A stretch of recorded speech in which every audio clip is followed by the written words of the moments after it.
ক্যামেরাতে যেরকম দেখা যেতেছে তার থেকেও বেশি সুন্দর বাস্তবে। এইটা খুবই সুন্দর দেখা যেতেছে, তাই না?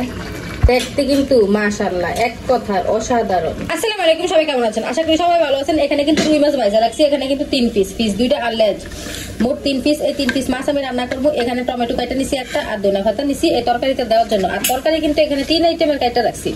এই 3 আইটেমের তরকারি দিয়ে কিন্তু একটা তরকারি রান্না করবো, এই মাছের তরকারি। এটা হচ্ছে যে বেগুন, এটা মূলা, আর এই যে আলু টমেটোর সাথে দিব। এখানে কিন্তু পেঁয়াজ ভাজা ভাজা হয়ে গেছে। এখন এখানে একটু মশলা দিয়ে দিব। এই যে মশলা, এখানে জিরা আর রসুন। এই যে এই মশলাটা কিন্তু এখন আমি তেলে ভাজা ভাজা করে নেবো ভালোভাবে। একবারে মশলা সুন্দর একটা গ্রান বেরোবে, তখন বুঝবেন যে মশলাটা ভাজা ভাজা হয়ে গেছে। মশলাটা কিন্তু আমার সুন্দরভাবে ভাজা ভাজা হয়ে গেছে।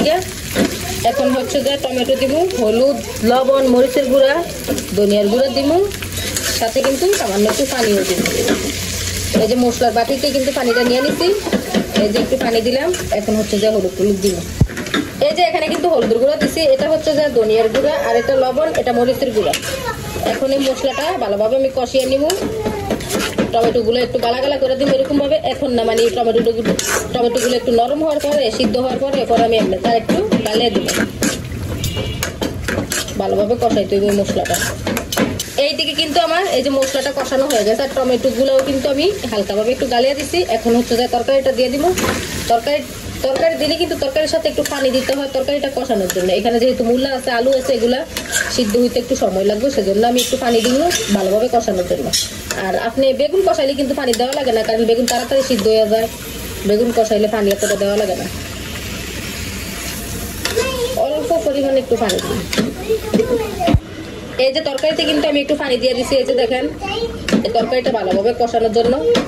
এখন কষো। এই যে তরকারির অবস্থা,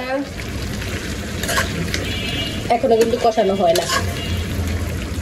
এই পানিটা শুকিয়ে যখন একবার পোড়া পোড়া হয়ে যাবে, তখন কিন্তু কষানোটা হইব। আর গ্যাস একটু কম আছে তো, সেজন্য একটু সময় লাগবে আসতে। অবশ্য প্রতিদিন সকালেও গ্যাস জায়গা, সন্ধ্যা জায়গা। সকালবেলা গেলে 2টার পরে আইয়ে, আবার সন্ধ্যা 6টার পরেও কমা জায়গা। একটা যন্ত্রণা। এখানে কিন্তু তরকারিটা আমার কষানো হয়ে গেছে। তরকারিটা কষাতে কিন্তু আমার 15 মিনিটের মতো সময় লাগবে, কারণ গ্যাস একটু কম ছিল, সেজন্য একটু সময় লাগবে। এখন কিন্তু লেগে যেতেছে। এখন আমি পরিমাণ মতো জল দিয়ে দিব। আর 5 মিশালি তরকারি রান্না করলে কিন্তু বেশি মজা লাগে। মানে কয়েকটা আইটেমের তরকারি দিয়ে যদি রান্না করেন তাহলে কিন্তু বেশি মজা লাগে। ওই যে নিরামিষের মতো জল দিয়ে দিলাম।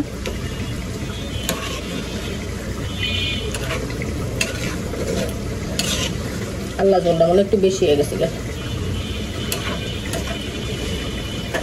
তরকারি মাত্র বলক আসতে আছে, বলক ভালোভাবে আসক, তারপরে মাছ দিব। আর এইদিকে কিন্তু আমি এই চুলায় মুরগির মাংস ভুনা বসাইছিলাম। এটা কিন্তু আমি আরেকটু শুকনো করবো। তরকারিটা কিন্তু আমার ভালোভাবে বলক আসা করছে। এখন হচ্ছে যায় আমি মাছ দিয়ে দিই। এটা কিন্তু কাতলা মাছ।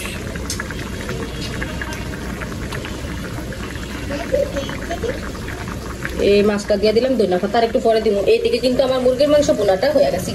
এই বোনাটা কিন্তু খুবই সুন্দর হয়েছে, কিন্তু ক্যামেরাতে ভালোভাবে বোঝা যাইতেছে না।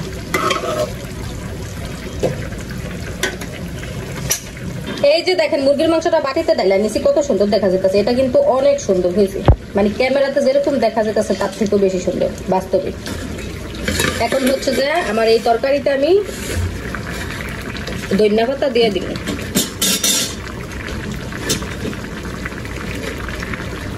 এই ধনিয়া পাতা, তারপরে ধনিয়ার গুঁড়া, এগুলা কিন্তু মানে থাকলে দেই, না থাকলে কিন্তু দেই না।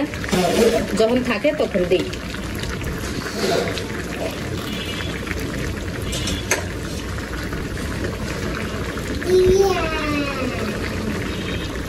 এই তরকারিটা দেখেন, এইটা খুবই সুন্দর দেখা যেতেছে, তাই না?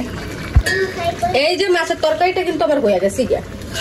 আর দেখতে কিন্তু মাশাআল্লাহ এক কথা অসাধারণ, খুবই সুন্দর হয়েছে দেখতে। ক্যামেরাতে হয়তো ঠিকভাবে বোঝা যায় না, কিন্তু বাস্তবে দেখলে বোঝা যায় এটা খুবই সুন্দর হয়েছে। এইটাও, এই মুরগির মাংসের তরকারিটাও খুবই সুন্দর হয়েছে। এখন হচ্ছে যা চুলাটা বন্ধ করে দিন।